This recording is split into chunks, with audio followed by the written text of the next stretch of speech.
The following podcast is a presentation of Project Entertainment Network.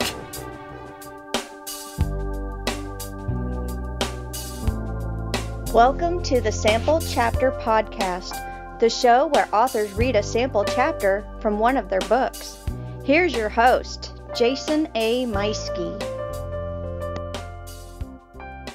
Hello, my friends. This is the Sample Chapter Podcast, episode 119, with special guest author, Ann Charles. Oh my gosh, it's a fantastic interview, and I'm going to have some more information about that coming up. So stay tuned for that here in just a moment. I'm going to get on over to there. Hey, meanwhile, I would like to start things off with a special shout out to YouTube listener Victor Aquista. I'm sorry if I messed that up, Victor. But Victor left us a very nice, some very kind comments over our show from last week with Gary Morgenstein. He really enjoyed the show, and I really appreciate his kind words that he said, and I appreciate that you're listening, Victor. Thank you so much. Hopefully you went and picked up Gary's book, and I hope you enjoyed it, and I think you will.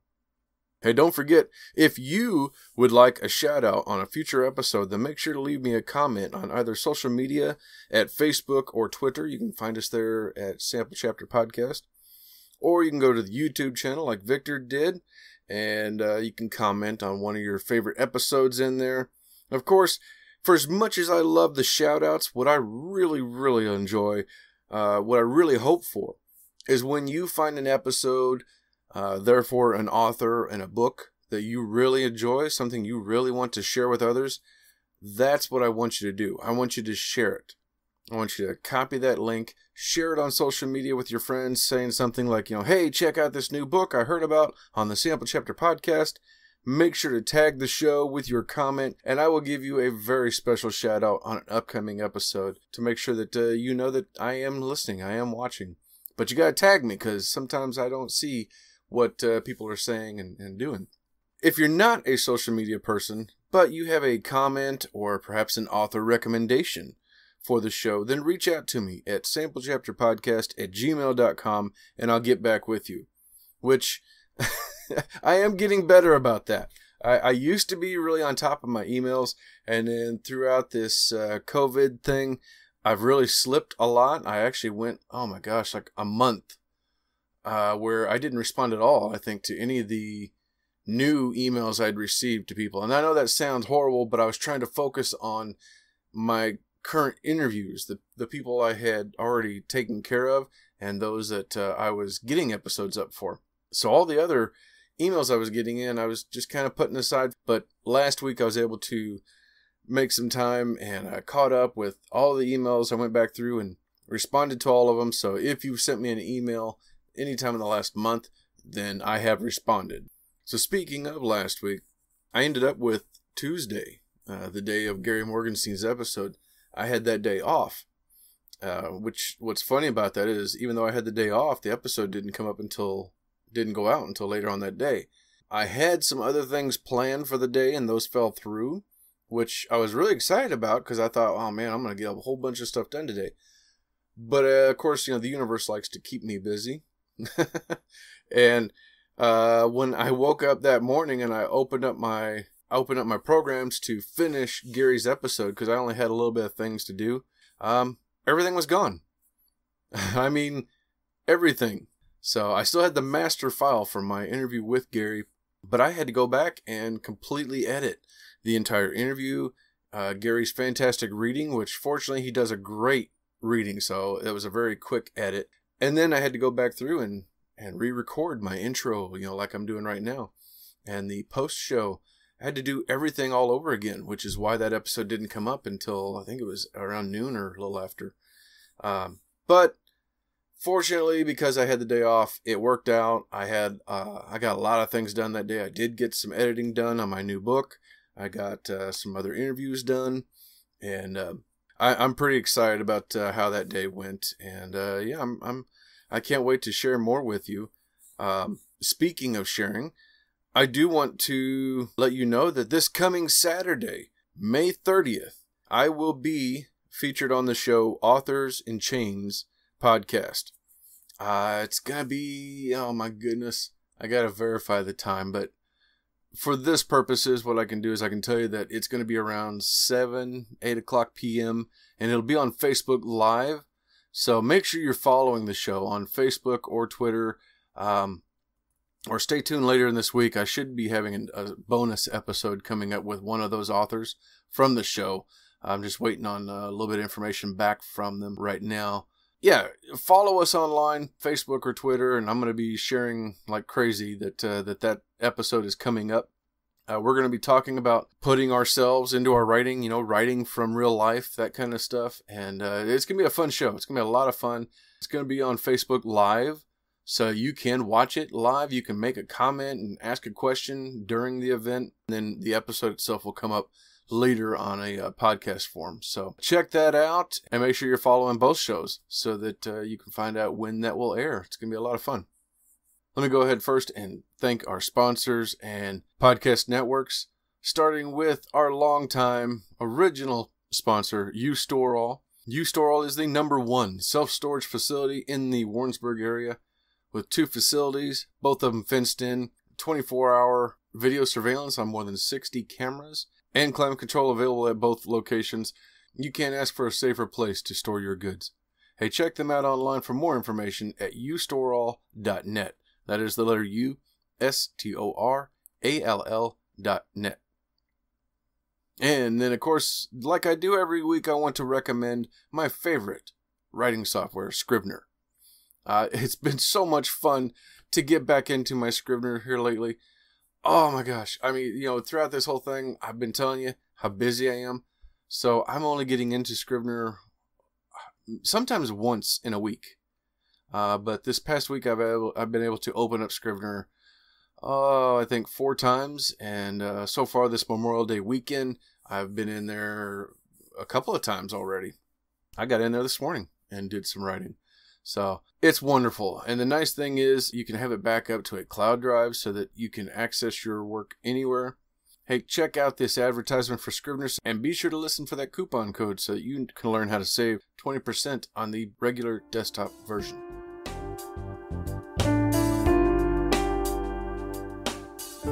Jason here.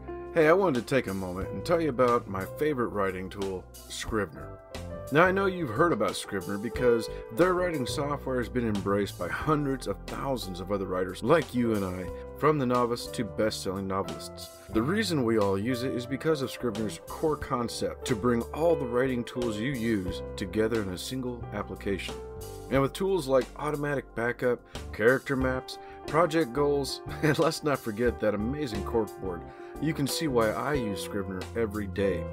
As a bonus for Sample Chapter podcast listeners, use code CHAPTER for 20% off your desktop version. Scrivener writing software, built by writers for writers. Once again, thank you so much, Scrivener, for being a wonderful and lovely sponsor of the show. Hey, let me jump on over now to my friends at Pop Goes the Culture Network. That network, you can find them at popgoestheculture.com with, they got about half a dozen other shows within the network.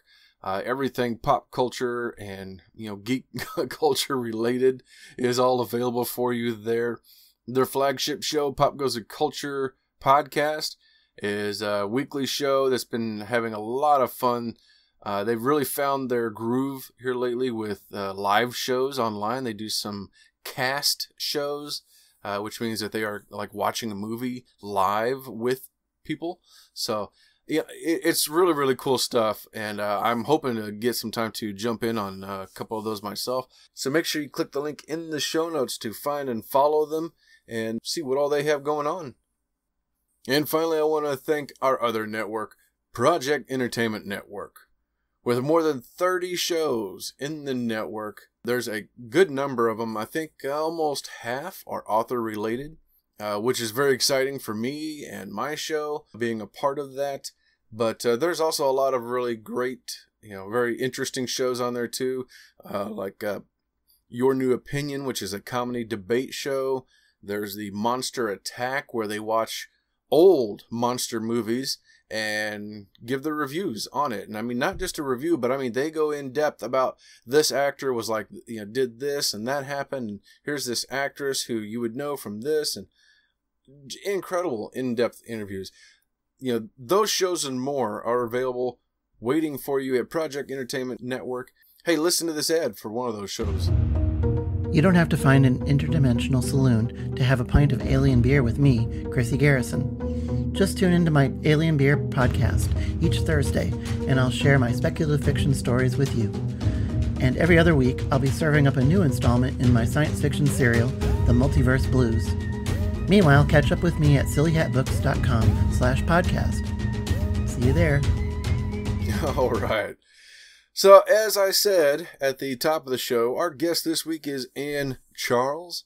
And let me tell you, this is an in-depth interview. One of the most in-depth ones I've had. We cover all kinds of subjects throughout, just kind of dabble in this and that and touch on several subjects.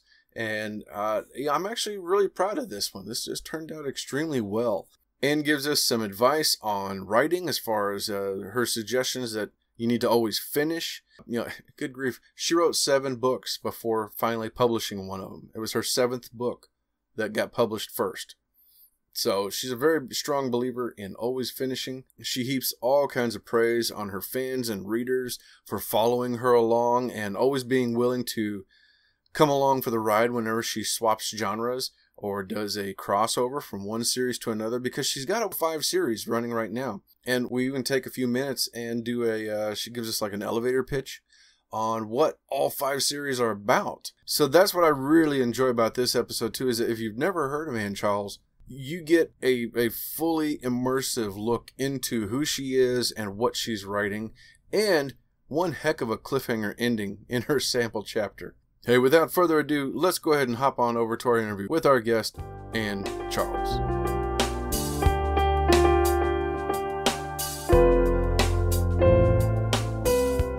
Sample Chapter listeners all over the world, thank you so much for tuning back in. This week, we are joined by Ann Charles.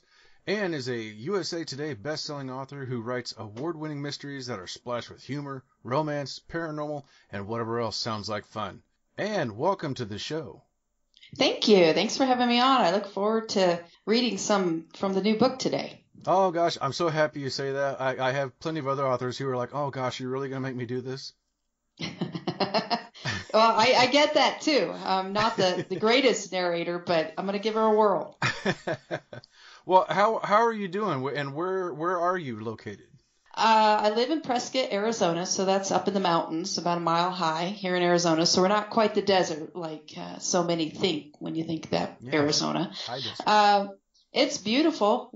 Although we're windy today, so I'm hoping that doesn't cause any problems with what we're doing here. But it's nice in the 70s, low 80s, so we're just really getting into summer and enjoying that outdoor time instead of being inside so much. Oh my goodness, yes. And you're doing well? The family's doing well with the COVID-19, everything going on?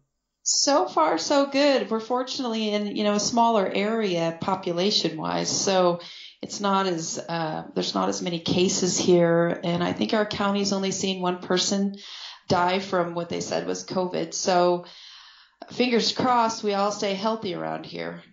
Yeah, absolutely. Oh my goodness.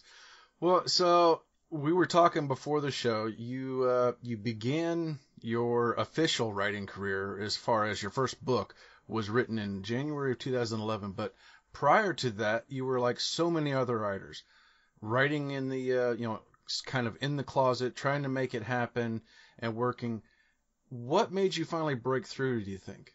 Well, real stubborn, hard head, keep hitting it on that wall, enough times. But yeah, I started in the mid to late 90s writing, and then I also, had college I was going through, and I was not a young college. I was the 10-year college plan, finishing at almost 30, and doing a day job as well. And the first book I published in 2011 was actually the 7th book that I'd ever written. So I had many books in front of that were either they were either horrible and didn't really, go any further than trying to get to an agent, or a nice rejection from a publisher, or I rewrote them because I kept working on improving. And so there's one book that I actually published in 2014. And that was one of the earliest books, the second book I'd written, but I redid it 4 times to get it to the point where I could publish it, where it wasn't just garbage. Yeah. So yeah, it was years of living life and continuing to try to write, improve and improve and improve. And then with the Nearly Departed, which is what I published in January 2011, that went through, I got an agent. We went through traditional publishers. It was almost picked up, as in we made it to the final acquisitions meeting, and then the marketing team rejected it. So there was a lot that went on before, and then it won a couple awards. And around that time was when I just thought, you know what, we're just going on our own here, because it's just not fitting with the publishers, with the marketing and what they want. So took that leap and went forth, on my own. And, haven't looked back since, really. Oh my gosh, you hit it at just that right time, that right around 2012 when it really hit the boom. Yeah, it was the gold rush days, definitely. And I was in some of those early Amazon free runs where, there weren't many free books out there like that. So many of my fans that are still here remember coming on back in those early Amazon freebie days. Oh, wow. Okay. Well, that's awesome. I mean, that was quite the time. I definitely missed out on that. I thought I was doing a totally different career about that time, and then finally got turned around a few years later, or in this case, just a couple years ago, and got back into my writing career. And I'm like, oh gosh, yes, this is definitely what I wanted to do. Well, it's certainly, I mean, it can be so much fun to escape, and write the fiction. Then there's the, the editing and all the other part that's a little more painful, but it is fun to be able to escape into fiction for a living. Oh, yeah. Yeah. See, I was one of those that for the longest time I would have, like, I've got a drawer right now full of the first 3 or 4 chapters. That first inspiration's like, oh, yes, I know how it's going to open. This is what's going to happen. And then after that, I'm just like, I don't know what I'm doing. Oh, new idea. I got something else. And then go from there. Right. And then start over again. Exactly. How did you get past that? Or did you always have an idea of the entire story? I did always finish the story. I think that's just my personality. I always finish a project, even if it's, dragging yourself over the finish line and it's horrible. But I do have the very first book I wrote, and I wrote that by hand on notebook paper, and it's horrible. But I still have it. I mean, I finished it. I still have it. I actually submitted the first couple chapters of that to a publisher.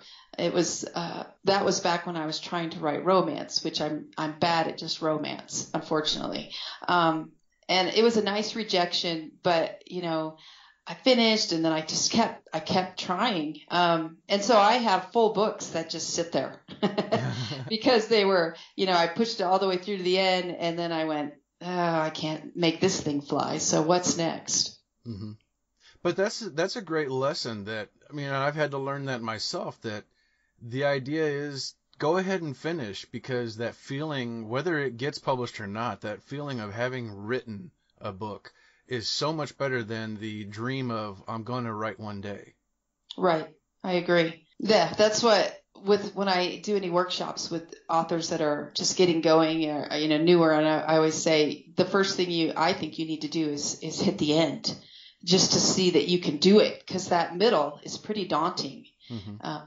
So the beginning's exciting and the end can be exciting, but that middle can really drag you down. So getting through a whole book is, to me, impressive on its own. Yeah. So now you have, it looks like you've got about 5 series going on right now, and some of them seem to be different genres. I know you write in multiple genres with your mysteries. You kind of do it all. Whereas a lot of authors tend to stay in their lane with a specific genre. Do you find it difficult going outside of one genre or another, or does it help you? I think it actually helps because it keeps me from getting tired of the same series. That's always my fear, is that if I become tired of what I'm writing, then it will show on the page. And I write humor quite a bit in my stories. So if you're flat in the humor department, it's horrible, so I have to do what I can to keep it fresh and keep having fun myself as the writer. So switching between all the series, it really helps me, keep up the humor and all the different excitement that's in there. Keep it fresh. Oh, yeah. Obviously, it's working really well for you. I know that's why a lot of authors don't do it, is because they feel like they're starting over, and people are used to their name being associated with a certain type. But this is certainly working well for you. Well, it's the fans, the readers, are really game to, when I try something new, most of them are game to come with me and come along for the ride. And one thing that 4 of the 5 of the series I'm writing, they have crossovers. So we have characters going between different series, which is fun for the reader because, you're reading along and then here's this character that's from the other series that you love, and they're over here doing their thing and working with this group of characters. And the characters in the different books are all related or neighbors, or in the Deadwood Undertaker series that I write with my husband, it's the Deadwood Mystery series back in the 1870s. Same setting, same locale, everything, just what happened before. So like a prequel series. So the readers are enjoying the mix and everything, finding the characters mixed into different ones and how everything ties together a little bit. So it's more fun. I love the whole, not everybody does, but the whole Marvel world and the way they've really brought all that together. It's so fun. And I've always loved that kind of a tie with a group of stories. So it's kind of what I'm doing with the various series, even though they're different genres somewhat. I mean, they all have humor, and little bits of some of the similarities, but I always wanted to write a Western, but boy, that takes a lot of research, that's where my husband, he comes in because he's really good at that. So blending our voices to tell that story, it gives me that opportunity to play in the Old West too. Oh gosh. Yeah, I'm with you on the mixing the stories together or having characters cross over like that. I love that. It's just that's in my wheelhouse right there. It's like, oh yeah, all right, I gotta go find out what that's about now and see what this character's doing. Right. It's so much fun when you do that, when you read that or you watch that or even writing that. It's so much fun to do. Well, let's for those listeners out there who are meeting you for the first time right now, give us a little bit of like a elevator pitch on each of the series, so that way people have an idea of what they're getting into. Okay, we'll start with the Deadwood Mystery series, the one I have the most of. It's first person, so stars Violet Parker. She's a single mom of twins that are fraternal twins, about 10 years old. But it's not, it's like that old Raymond sitcom. It's not about the kids. She's just struggling to make it in the small town of Deadwood and lead in the northern Black Hills in South Dakota. And she's a realtor. So she's trying to try this new career, living with her aunt, with her kids, there with her, and trying to make a go of this. Only Deadwood is known in the real world. Deadwood, the small town of Deadwood, is known for ghosts, among other things like its history. So as a realtor, she goes into houses. There's ghosts. There's all kinds of weird stuff going on, and that's kind of the start of the story. And in that first book, little girls are going missing, about 9 or 10-year-old little blonde girls. There's the third one, I think, when we just get started, the third one's gone missing, or the fourth. And Violet, her daughter, is a little blonde girl about the same age. So she is instantly invested in this because she just moved there. What has she done now? Her daughter's there. Is this going to be, now her kid's at risk in her mind. So she wants to try to figure out what's going on, and just little clues coming in. So that's kind of the first one in a nutshell. We're trying to figure out what's happened to those missing little girls. And it's the start of the paranormal. There's a lot of humor as we introduce the characters. Start of a romantic interest. So it kind of has a real mixed bag of things. And that was the struggle I had with getting it traditionally published, because it was such a mixed genre and they didn't like that as much then. So anyway, if you like your genres mixed, that's one of the things I do. So that's the Deadwood series. And it's a paranormal series as well as mystery and humor. So it just grows. It's not instantly in your face, paranormal beings. It just keeps growing as the series grows. So that is the Deadwood humorous mystery series. Then there's the Undertaker, the Deadwood Undertaker series. And like I said, it's the same place, same setting, only in the 1870s, back when Deadwood was really it was a mining town and everything was booming, their gold rush. So you learn what happened in the past that has caused some of the ripples that Violet Parker is dealing with in the present with the paranormal world. So that's a Western paranormal humor mix that I write with my husband, Sam Lucky. So we have that. And then there's the Jackrabbit Junction series, which is almost as old as the Deadwood series. That takes place in a fictional town called Jackrabbit Junction in southeast Arizona. And the heroine and her sisters were neighbors of Violet Parker, who's in the main series, or the Deadwood series. So they all know each other, and there's characters that go back and forth. And that is more of a mystery / suspense adventure.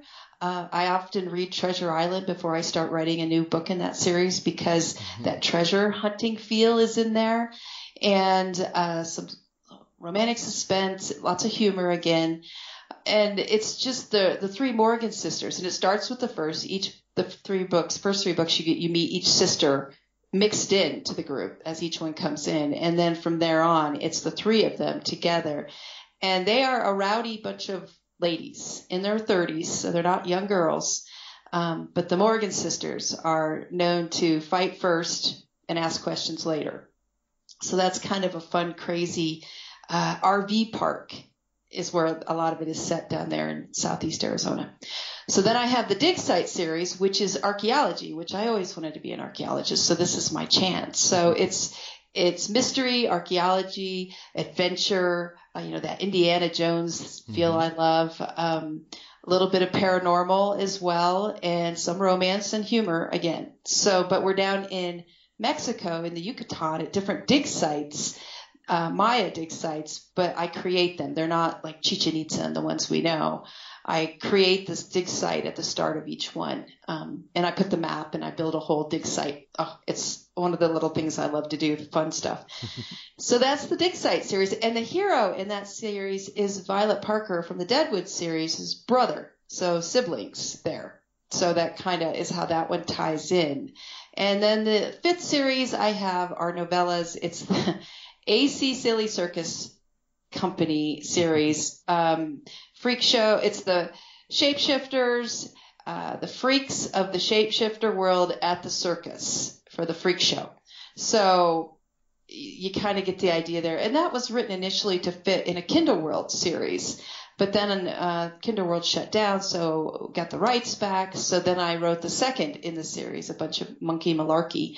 And I intend to someday, continue writing those novellas, but that's not as high on my list as the big novels with the main series. And that's it. That's all 5. And I have another one I want to write, but where do I fit that in?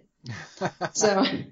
Oh my gosh, that's it? That's just, what is this? It's almost 29 books. I mean, that's all you got? Oh my gosh. I know. Come on, hurry up. Get going. Stop messing around. Oh my goodness. Oh my gosh. So coming up on your 29th book with 5 series and you're looking at another one, where do all these characters come from? I don't know. I think I was a really lonely child. I had Fisher-Price people and Weebles and all that good stuff. So you're talking my language now. So I think I just made up a bunch of characters way back then, and I'm pulling them back in now. I do have I have a world keeper. She helps me keep track of the different series, and she keeps count of my characters. And I think we're over 550 now, I believe, in all the different series. Now, some of them don't have names. They're just, waiter at such and such restaurant. But others, do have names and are a little more two-dimensional. And then there's the three-dimensional ones that you fill out more. Wow, that's got to be quite the spreadsheet if you open that up. It's It's pretty deep. There's lots of stuff in there. Oh, my goodness. Well, so your latest book, book 11 in the Deadwood series, Devil Days in Deadwood, comes out. By the time this episode comes out, we're just a couple of days away, so it's available for pre-order now? Yes, it's available as ebook. The print book won't be out until June, and a lot of that comes to do with Amazon. They're delaying right now with non-essentials, so we're getting the ebook out May 29th, and then the rest will fall in from there. And most everything I have is on audio as well, except the Undertaker series, and of course the new book is not on audio yet, but I am audio, print, and ebook for most everything. Okay. Do you do the audio for your books? No way. So this is an exclusive. Yes, I don't I only will sometimes when I have a book signing or I have fan parties every year at Deadwood, and I'll let somebody pick out a chunk, usually the newer stuff I'm writing, that someone who's a first draft reader for me will pick out a section for me to read to them. And that's about all the reading I typically do for everybody, because I can read. It's just I'm not great at voices like a lot of these wonderful narrators are. Oh, they're incredible. I mean, that was the idea behind this show. Was I don't see it that much anymore when the authors will go to a bookstore. Obviously not right now, but when they would go to the bookstores or libraries and do a reading for a while and then answer questions and stuff like that. And I thought, man, I don't see that anymore. So that was the inception of this show. But so this is cool to get to hear you read it for us on here, and of course everybody can go back and pull it up anytime going forward in our backlist. Yeah, that's right. And then they can say, gosh, she read that part so badly. What was she doing? Was she drinking during that reading or something? I don't know. Oh, I won't tell anybody. I'm probably right here drinking with you. So. Well, this is the 11th book in the series. Is there anything you can tell us about this without spoiling anything? It is, some books take 2 weeks of story time to get through, or a little more for me. This is one of those rare books where it happens in 3 days story time. It's just boom, boom, boom, boom, busy out of the gate. So from the beta crew that have read it, that have gotten back to me, the most common answer or response is just, wow. So I think that's a good wow. I hope, and it's not like, oh, wow. But it's action-packed and lots of fun stuff going on, and we're busy. And for those who have been reading along in this series know how far Violet has come now with what she can do. She's not just a realtor anymore. I mean, she still sells real estate, but still – It's really her starting to shine in what she's really good at and what she's meant to be. So I'm excited for everybody to read it and cheer for her and go through this with us as the whole story keeps going, series keeps going, and all that good stuff. Oh my gosh, I can't wait. This is exciting, and I'm so happy to have had this chance to get to talk to you just for a little bit and hear about all these incredible books. You're doing wonderful, and I'm so happy to see it. So thank you so much for joining me today. Well, thanks for having me on. This is fun. I hope. I got to read yet. I shouldn't say that yet, right? Oh, I'm sure it's going to be great. Hey, where can people find and follow you online? Okay, so I have a website, www.anncharles.com. I also, I'm on Facebook. I have, an author page where you can friend me, and then also just the plain old Facebook author page that they want you to boost everything on. So I'm in 2 locations. You can find me on both. I'm on Instagram, Twitter. I'm on Snapchat, but the only thing I'm good at with Snapchat is taking funny pictures with those filters, sharing them everywhere. My brother's a FedEx driver, and I like to take the really icky ones, like me as a man, and send it to him while he's on the road working, just so I can make him laugh during his day. And I have a YouTube video page where I've been doing during this downtime, weekly kind of behind the scenes with Anne for each of the books. We've got the Deadwood books mostly done now. So you can find my YouTube station, and if you want to read a book, I recommend you read it before you listen, because I'm going to give you away some secrets. But You can find me there as well if you want to put me on. Like my mom puts me on and then takes a nap. So hopefully I'm not that boring for everybody else. That's great. She's like, I fell asleep to it midway through. I'm like, you're not making me feel confident about this at all. That's great. Yeah, we've got our YouTube channel as well, where the book cover will be up there while you're doing the reading. So I'll make sure to put links, of course, for all of this on there. But we'll find your YouTube channel, put that on there as well. So great. Thank you so much, Ann. I really appreciate you doing this. And ladies and gentlemen, I'm going to sit back and have my cigar, maybe a drink, and check out our guest today, Ann Charles with Devil Days in Deadwood. I am jealous of you. I'm going to do that when I finish them. Okay, so this is chapter 1, from chapter 1, right out of the gate with Devil Days in Deadwood. And I'm not going to read the whole chapter just because that's a lot of reading for you guys to listen to. But I am going to read, and I'll stop partway through it, and hopefully it whets your appetite and makes you curious. If you haven't read any of the Deadwood mystery series, I do recommend you start back at Nearly Departed in Deadwood, the first one, and work your way up to it, just because it'll fill in the background a little bit more and you'll know the characters really well by the time you get to here. But you could pick up this book. I do try to write them so that if you start at book 11, you'll kind of have an idea who everybody is. So that being said, I will get started here at chapter 1. And like I said, I'm not a narrator, so please be kind as you listen. All right, chapter 1. Friday, January 11th, Leeds, South Dakota. What dumbass thought catching a Hungarian devil made of smoke and shadow was a good idea? I scowled up at the crumbling brick Sugarloaf building, which had been perched on a hillside looking across at the Homestake mine in Leeds for a century, and then some. The sun was hiding behind a thick bank of clouds, making mid-afternoon feel more like early evening. Old Man Winter hit the Black Hills with a frying pan every year, knocking it ass over tea kettle into short days and frigid temperatures. The other old man in my life, Willis the mongoose, Harvey, grabbed my elbow. If memory serves me right, Sparky, that'd be you. He tugged me toward the rickety metal steps leading up to the building's second floor. That was supposed to be a rhetorical question. I paused with my foot on the first step, which had a dusting of snow in the corners in spite of the rusty corrugated tin roof overhead. Did I really want to go up there after the shitstorms that had gone down the last 2 times I'd been here? Not to mention what might be waiting for us up in those haunted rooms. My grandpappy had a saying about stupid questions, Harvey said, butting into my moment of indecision. It wasn't stupid, I said, unlike the deal I'd made a month ago with the Hungarian Devil's Keeper. Never miss a good chance to shut up. He nudged me up the steps in front of him. Now giddy up before my twig and berries freeze solid and break clean off. It's cold as a witch's tit out here. I stopped midway up, adjusting my purse strap on my shoulder. Why is a witch's tit supposed to be so cold? I mean, witches are human. At least I always thought they were. And in my experience, breasts are rarely ever that cold.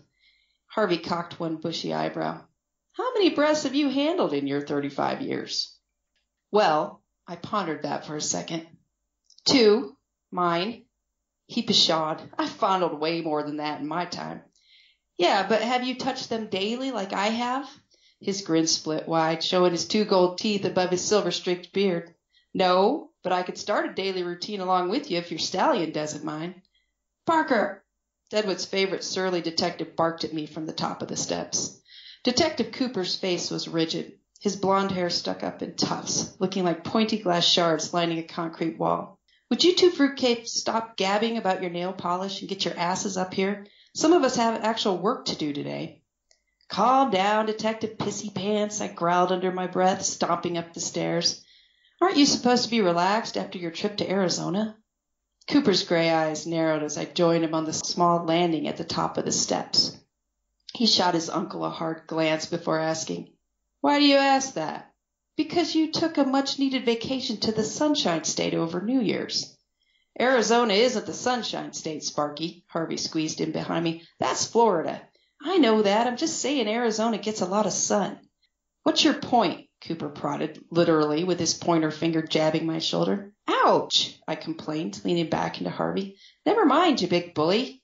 I looked at the door to the second floor of the old building, the lock and chain put in place by the captain of the fire department months ago to keep curious troublemakers from sneaking inside, now hung loose, the metal quaking in the frigid breeze, along with Harvey and me. Cooper had stayed true to his agreement to help me take another peek inside the building that had imprisoned the Liedert, a.k.a. the elusive Hungarian devil I had to find if I wanted to keep my Aunt Zoe free from a life of harem-type servitude. Harvey grunted as another blast of wind rattled our bones. It's as cold as a cast-iron commode out here. Let's get out of the wind. Cooper pushed the door open, hesitating on the threshold. Parker, is there anything I should know before I step inside? I sent a pair of raised eyebrows in Harvey's direction, trying to think of something fitting for the moment. A phrase I'd heard long ago popped into my head. Oh, I know. Never give the devil a ride. He'll always want the reins. And never drop your gun to hug a grizzly, Harvey added, playing along. Cooper cursed at both of us, and not very nice either. Kiss your mother with that mouth? I asked, scowling back at him. He's been kissing someone, that's for sure, Harvey mumbled. The pointed glare Cooper shot at his uncle would have left holes in a thinner-skinned target, but Harvey's hide was so thick that dirty looks, cutting insults, and sharp-toothed remarks bounced off of him. I, on the other hand, liked my head stuck smack dab in the middle of my shoulders and not bitten off, so I ignored Harvey's intriguing comment about Cooper playing Kissing for now. Cooper turned back to me. I meant anything I should know regarding this place and the wacky shit you and Nice wade hip deep in when you're not doing all that lovey-dovey crap together. I lifted my chin. Doc and I aren't doing lovey-dovey crap, thank you very much. We're building a long-term relationship based on trust, respect, and communication. Boy, howdy, that sounded as stupid out loud as it had in my head when I'd read it in a women's magazine while waiting at the dentist office the other morning. The truth about our relationship was much more raw and messy, involving a lot of blood, sweat, and tequila. Don't forget about the hot sex, Harvey added. And that, too, I confirmed, even though discussing my romantic life in front of the bristly detective and the old buzzard made my cheeks warm. Jesus, Parker, can we not talk about your sex life for 5 whole minutes? Hey, you and your uncle brought it up, not me, Harvey snickered. Coop's just jealous. When's the last time you dipped your stinger in the honey, boy? Cooper's cheeks darkened. Without another word, the detective stepped inside the building. What was that about? I asked Harvey. He shrugged. You'll have to prod Coop for the answers. He swears he'll shoot me if I get to suffering from jawbone diarrhea. We followed Cooper inside the building, pulling the door closed behind us. The dark clouds outside made for an interior laden with ominous shadows. Our breath steamed around our heads. The wind whistled through the large windows, their wooden frames dry-rotted long ago. I quivered, my nerves jittery about returning to the place where I'd battled not one, but 2 troublemakers before. Nothing much had changed from the last time I stood inside the large open room. A layer of dust still covered the old floorboards. The smattering of footprints were most likely leftovers from the last time I'd crept around up here in the dark. The air smelled stale, in spite of the cold. Cooper stood across the room, shining his flashlight down what I knew was a narrow hallway leading to 4 rooms, 2 bedrooms, a bathroom, and a kitchen. This ward looks newer than the others, Harvey said, aiming his flashlight at the square that was painted next to the door. I stepped closer to the collection of symbols used to ward off trouble, or in this case, seal it in. Harvey was right. Someone had slapped white paint over the old version. Next to the patch of white paint, a fresh ward had been drawn on the wall in something dark red and thick. I touched the edge of the ward. It was sticky, like blood mixed with something thicker. Maybe tar? Cringing, I wiped my finger on the wall next to it, leaving a smeared fingerprint. Inside the ward's square edges was a combination of what looked like rune symbols, along with a rough sketch of an eye, 2 triangles, and entwined forks. At least that was my take on the ward.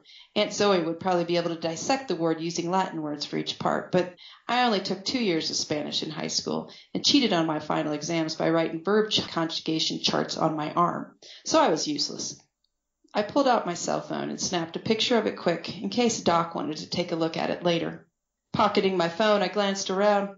There were similar words painted onto the walls next to every window, which I assumed were meant to keep a Hungarian devil trapped inside the building indefinitely. Unfortunately, a few months ago, a pissed-off bitch with a penchant for carving humans into pieces had figured out how to breach one of the wards and free the leader that had been held prisoner here for decades. Now it was my job to find that dodgy devil and bring it back here. I wonder if Masterson did this, I said to myself as much as Harvey. Dominic Masterson owned the building, more than a century old. He was also the one with whom I'd made the dumb deal that had me trying to catch a leader on this frigid winter day so I could keep my aunt from ending up as Dominic's concubine. I took a step back from the wall, my heel coming down on someone's toe. "Damn it, Parker!" I jumped sideways. "That's what you get for sneaking up on me, Coop. That's Detective Cooper to you, and you know it. What about Christmas?"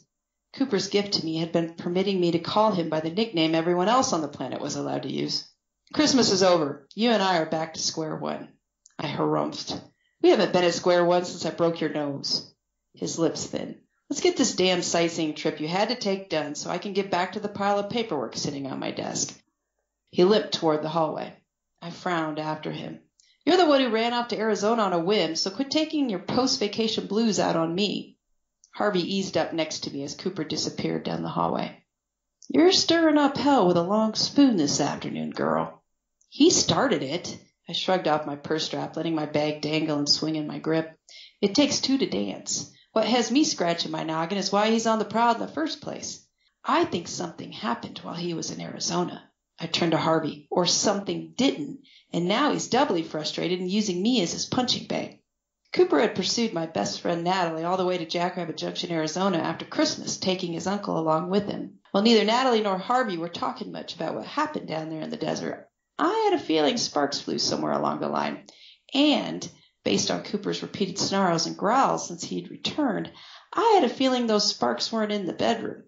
But because neither Harvey nor Natalie were feeling chatty about it since they'd returned a couple of days ago, I was stuck trying to pin the tail on a steely-eyed donkey that kept kicking and nipping at me in the process. I watched for Harvey's reaction to my theory about his nephew, but the old codger could bluff the devil even on a hot day in hell. "You forgot a certain something," he said. "What do you mean?" He smirked. "Coop isn't the only Deadwood gumshoe back on the prowl. Detective Hawk is out sniffing around now, too." I grimaced at the mere mention of Cooper's pain-in-the-butt temporary helper in crime-solving. Detective Hawk and I had a rosy relationship. I was a beautiful flower, and he was a thorny prick. His list of crimes that I'd supposedly committed in the Black Hills was longer than Santa's naughty list these days. Every time I ran into the jerk, he tried to hit me with another accusation. But I was rubber, and he was, well, an idiot. "Oh, yeah. You think Hawk is giving your nephew a hard time again? Is a frog's ass watertight?" Cooper stepped back into the main room. "Are you two coming back here to take a look around, or are you waiting for the Queen's Herald to blow a damned horn first?" "Keep your bloomers on, Coop. We're coming."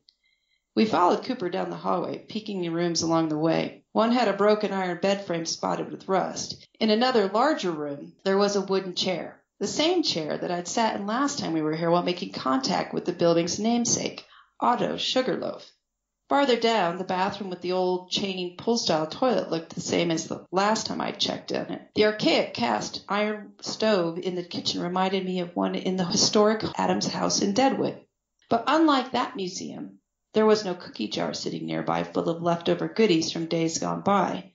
Only an ancient sink big enough to fit a family of raccoons, which it might have in the past, judging from the pile of dried critter turds in it. "Are you picking up any ghosts?" I asked Cooper, who had the unfortunate ability to see the wispy folks now thanks to a tiny accident involving me, a pissed-off dead woman, and an innocent bystander who got in our way. Him. Although Cooper wasn't 100% innocent of anything, in my opinion. "Nope." Last time we were here, Otto had shown up to the party along with a girl he'd killed back in his homeland when he tried to extricate the leader from her. Cooper led the way out of the kitchen, checking his watch as we reached the front room. "Are we done, Parker?" "I guess so," I said, walking over to one of the windows. While we were in the back of the building, the clouds had split enough to let the sun peek through.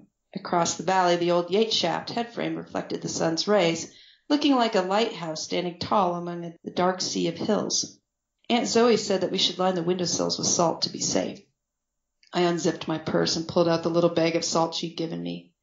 My aunt was the keeper of the family's long history of secrets, which turned out was numerous enough to fill 4 leather-bound volumes. She also was my magistra, or teacher, when it came to the business of killing pests like Hungarian devils. Although according to our family history book, slaying these assholes was a feat no previous executioner had pulled off successfully so far. Cooper waited while Harvey and I lined the sills. I was sprinkling salt along the last one when 3 loud thumps came from the other end of the shadowed hallway. I looked at Cooper, who stood near the hallway. Did you hear that? He wrinkled his brow. Hear what? That thumping sound. Thump, thump. There it is again. Cooper's eyes narrowed. Are you fucking with me, Parker? Sparky's telling the truth. Harvey moved up next to his nephew. I'm hearing it too. I sprinkled the last of the salt, grabbed my purse from the floor, and joined them. Shine your flashlight down there, Cooper. He did, but nothing was there. I'm going back there, I told them. Give me the flashlight. You two wait here.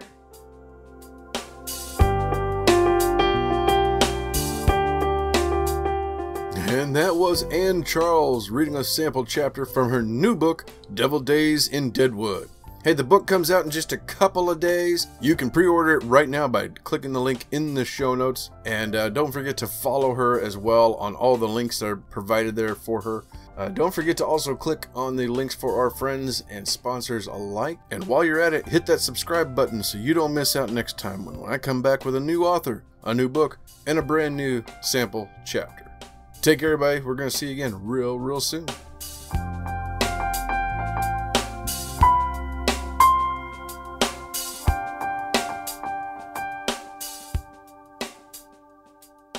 This has been a presentation of the Project Entertainment Network.